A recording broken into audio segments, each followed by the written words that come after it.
What's going on, Imperials? It's Emperor Cubone here. Some Pokemon have to rely on certain tricks to stand out from the overwhelming amount of competition. However, there are many instances of these gimmicks not really working out in the Pokemon's favor. I personally don't care for Kecleon's stunt of color change where its type alters, mostly because it's not fully under Kecleon's control and is easily exploitable. So despite some Pokemon's best efforts, the unique attributes that define them end up hurting them more than anything else. So here are the top 6 worst gimmick Pokemon.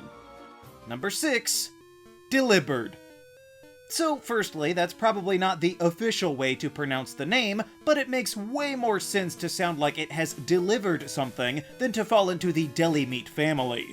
Anyway, this Johto bird is the first Pokemon to get totally decked out in a holiday theme, this of course being Christmas. And it seems like Johto was very concerned about that because they also brought in Stantler, likely just because they were embarrassed that Santa had to use a ponytail last time. Anyway, this Kris Kringle penguin has more than just its exterior to make it stand out, because it was totally designed around this theme and its moveset shows this by including the move Present and nothing else. And that doesn't have to be that bad. We saw last time that a Pokemon with only one move can be a good gimmick. But this one doesn't quite live up to that. Present is rather unique in that it is a variable damage move, capable of dealing 40, 80, or 120 base power at differing probabilities. So that doesn't sound too awful. Well, we know why it's here. Present, for whatever reason, has a 20% chance of actually healing your opponent. 1/5 minimum of every time you use this move, you will be strengthening the Pokemon you're trying to take out. I get that receiving a present should be a nice thing, so healing the foe works, but by that logic, the move should only heal and not cause any damage at all. At least Delibird could learn TMs, and now it does have at least one other level up move, but Present seems like a move that they just kind of outlined and then ran out of time, so they threw something together. At the very least, it could have been an Ice-type attack to at least get Stab, but no, I guess our St. Nicholas Fowl is more suitable in a service role. So just keep handing out those gifts, will ya? Number 5. Sneezler. I was gonna put Basculin here because it's just a random fish whose whole gimmick is being super common but with a single different stripe on the side. Yippee! However, in the most recent Pokemon game, they remedied much of what was wrong with it by creating a new evolution that was another much needed Water and Ghost type. So I'm glad that worked out for it. However, that same game created a problem for a whole different line of Pokemon with Sneasel. Now, the new form of Sneasel is pretty cool. I like that it's so different from before, having a drastically altered type combination so that it basically has inverted matchups from what it used to. However, like some other Pokemon in the Hisui region, Sneasel evolves in a way that we didn't quite expect, this time becoming Sneezler, and I don't think it's controversial to say that this thing is super ugly. Its fur is all matted and gray, it honestly looks like it's roadkill, and it's even flattened to match. It looks like somebody left Sneasel on the rack for way too long, and now we got this. Now you might ask, why is this even on the list? Well, you see, the only reason that we even have Sneasler is because Legends Arceus needed a rock climb feature. That's literally it. It does make a certain sense, I suppose. I mean, we have Pokemon for speedy traversal over land, sea, and sky, so we need one for vertical transport as well, right? Even if we did it have to look like that? Honestly, did it even need to be human-sized if we were just gonna sit in a basket anyway? But they didn't even need to make a brand new one for this. I mean, Mantine wasn't made just for surfing. There's no reason that we couldn't have just had a regional Weavile. And it's especially concerning because Weavile debuted in Sinnoh, so if it can't be found in its own native region, then where did Weavile even come from? It's just a shame that they had to ruin the cool new Sneasel by taking on an unnecessary evolution just because they couldn't think of a better way to mechanically go up a wall, when Ursaluna probably could have fulfilled that just fine.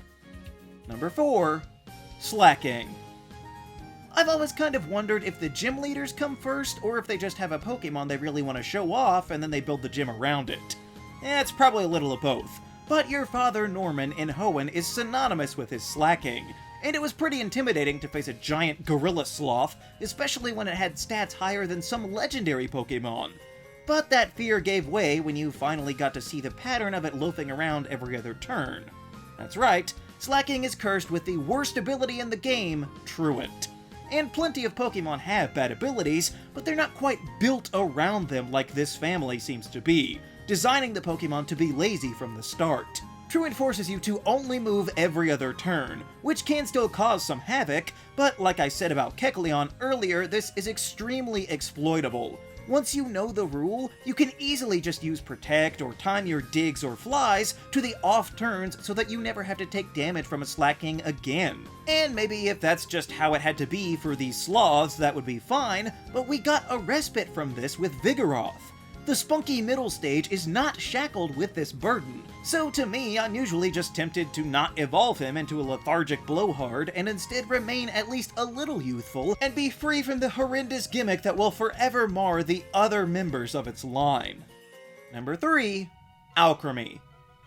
Listen, I know people really like this jolly glob of sugar, and that's fine. I'm not insulting you or this Pokemon. I just think it's a little absurd that this thing has more than triple the forms of the alphabet Pokemon.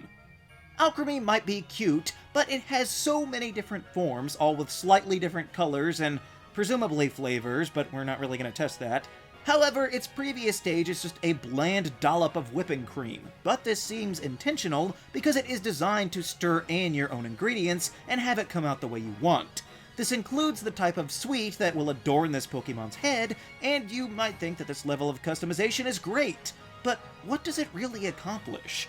The various flavors don't impact anything, nor do the sweets have any bearing on the moves or the stats or nothing. There's enough here to easily change Alchemy's type a dozen different ways, but instead it's just a slight alteration in the shading. And worse is that if you are really into this gimmick, it's actually very hard to get some of these new forms, since you have to literally spin a certain number of times in a certain direction at a certain time of day. All of which is really unintuitive, by the way, so if you miss your shot, you gotta hit the daycare and start all over again.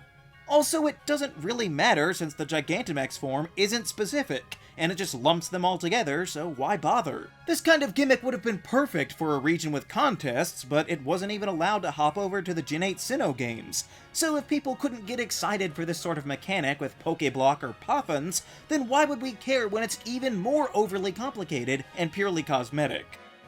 Number 2. Pukumuku. Here's the thing. I don't really like Wobbuffet. I find it incredibly annoying to face, and it always shows up at the worst times. But I can acknowledge that its gimmick is fairly devastating when used properly. However, Gen 7 tried to do the same thing in Pukumuku, but gave it none of the relevant tools. Okay, not none, it does have Counter, but that's it. The only other damaging move this Pokemon possesses is Bide, which stinks. Besides that, all the rest are just status and support moves, which could be fine on the right Pokemon, but a random Sea Cucumber is not the right Pokemon. It doesn't have Shadow Tag, or really any way to trap the opponent, so it has no way to ensure that there's anything to counter, nor any reason to just sit there and take all of its shenanigans. In fact, its current ability is like the opposite of Wobbuffet, with Innards Out. This ability only works once Pukumuku dies. Why does it even have healing moves if it's supposed to die?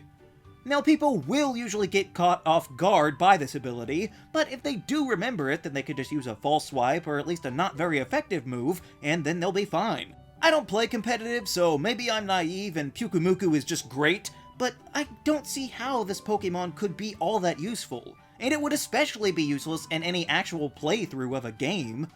Really, I don't even know what its gimmick is trying to be, but the role of no attacks is filled much better by even a why not before it would make the cut, because I don't think that a random signature poison move is enough to save it from the no moves being a poor man's punching bag.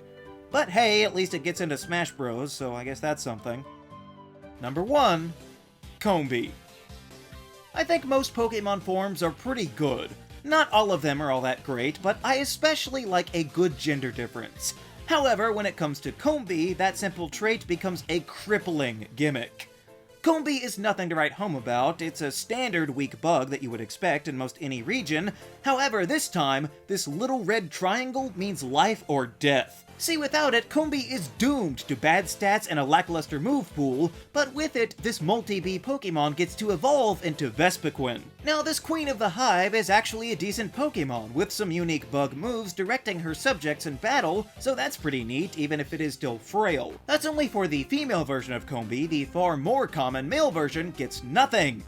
You would have no reason to ever use a male Kombi after around the second gym when they get outclassed by everything else in the game. And Kombi is not the only Pokemon to do this, mind you. There is Salandit that shares in this trait by evolving into the spectacular Salazzle only in the female version. Now, Salazzle is a great Pokemon for sure, and it's equally a big letdown when you can't access it, but Salandit isn't quite as helpless as Kombi, so you could make that work if you were in a pinch.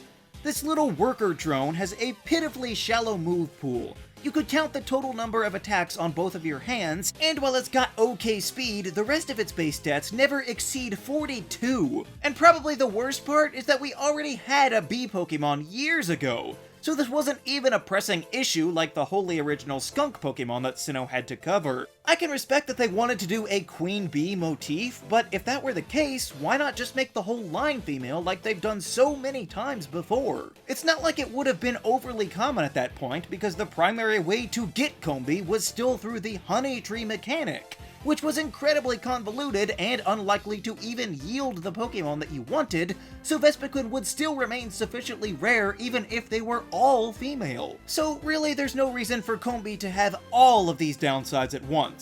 Maybe one or two of them, sure, but weak, no moves, hard to find, and a statistically improbable evolution makes Kombi have just about the worst combination of factors for any Pokemon gimmick to date. Which really is a shame, because outside of that, it wouldn't be all that bad.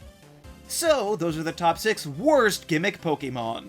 Which Pokemon made for their gimmick do you think is the worst? Let me know down in the comments. Also, be sure to leave a like, share this video, and subscribe so that you too can become an Imperial today. And until next time, stay grounded.